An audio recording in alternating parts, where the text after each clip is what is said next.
নবী বাদ আউযু বিল্লাহি মিনাশ শাইতানির রাজীম বিসমিল্লাহির রহমানির রহিম নিসাউকুম হারসুল লাকুম ফাতু হারসাকুম আন্না শি'তুম ইলা আখির আয়াহ।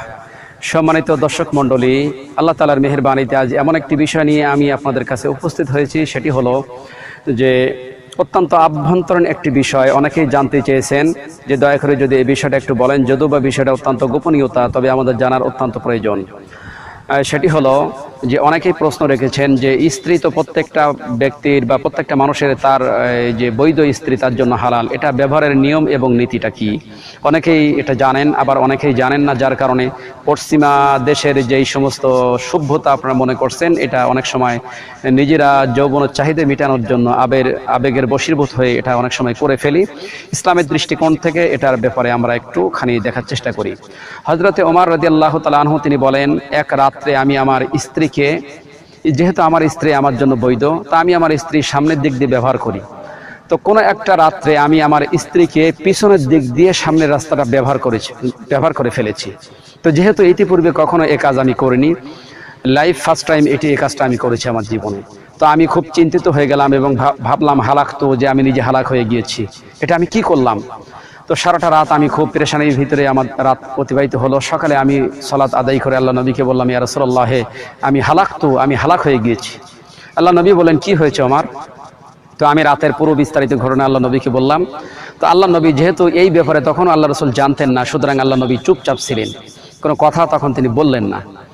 তো এরপরে হঠাৎ আল্লাহ তাআলার পক্ষ থেকে হযরত জিবরিল আমিন এই সূরা বাকারার 223 নম্বর আয়াতটা নিয়ে উপস্থিত হয়ে বললেন, নিসাউকুম হারসুল লাকুম ফাতু হারসাকুম আন্না শি'তুম, যে হে নবী আপনি পৃথিবীর মানুষদেরকে বলে দিন, তোমাদের স্ত্রী তোমাদের জন্য আল্লাহ তাআলা শস্যক্ষেত তৈরি করে দিয়েছেন, সুতরাং তোমরা যেভাবে ইচ্ছা তোমরা তোমাদের স্ত্রীদের কাছে প্রবেশ করতে পারো। তার মানে তোমরা তোমাদের ক্ষেতের ভিতরে যেভাবে ইচ্ছা সেভাবেই ফসল লাগাতে পারো।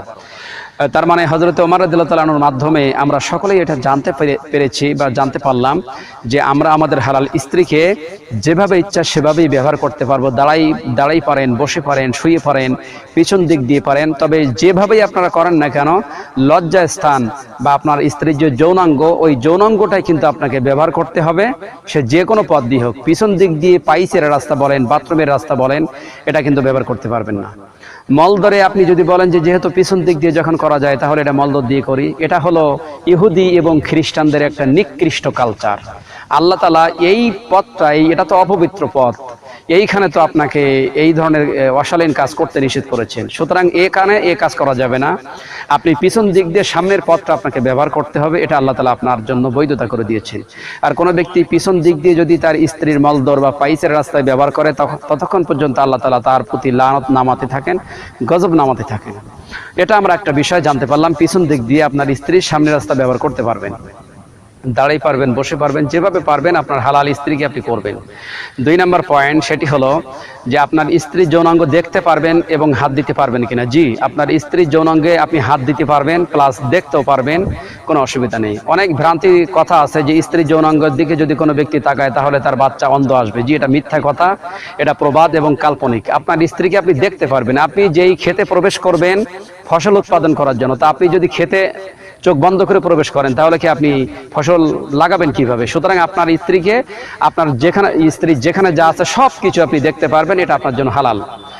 এখন 3 নম্বর পয়েন্ট যেটা আসছে যে আপনার স্ত্রীর যৌনাঙ্গে আপনি মুখ দিতে পারবেন কিনা। জি না, সম্পূর্ণভাবে আল্লাহ তাআলা নিষিদ্ধ করেছেন। কারণ আল্লাহ তাআলা মানুষের এই বডিটা ফেরেশতাদের মাধ্যমে, এই অবজেক্টটা, এই ওয়টা আল্লাহ তাআলা ফেরেশতাদের মাধ্যমে তৈরি করে নিলেন। আর মানুষের এই যে আকৃতি, চেহারাটা, পৃথিবীর কোনো মানুষের সাথে যে মিল নাই, এই চেহারাটা আল্লাহ তাআলা নিজে করলেন।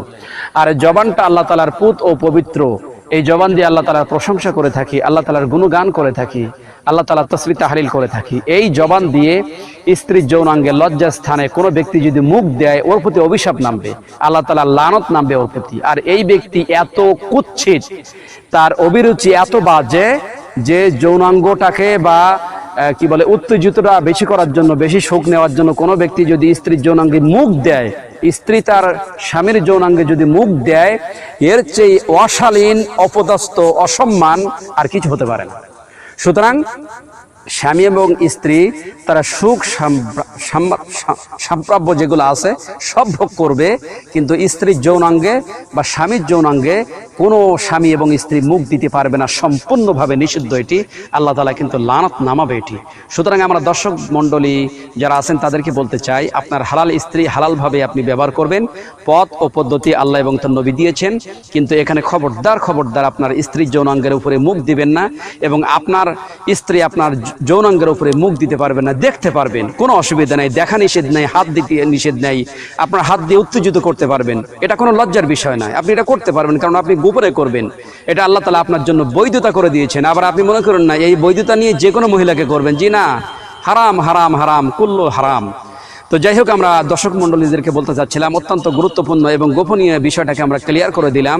সেটি হলো আপনার স্ত্রী আল্লাহ তাআলা আপনার জন্য হালাল করে দিয়েছেন। সামনে পিছনে যেভাবেই পারেন আপনার সামনের যৌনাঙ্গ রাস্তাটা যেভাবে ইচ্ছা করতে পারবেন, আপনি সেই যৌনাঙ্গে হাত দেবেন, দেখবেন, কিন্তু জবান দিতে পারবেন না, চুষতে পারবেন না, মুখ দিতে পারবেন না, সম্পূর্ণ হারাম। আল্লাহ তাআলা আমাদের তৌফিক দান করুক। ইসলামের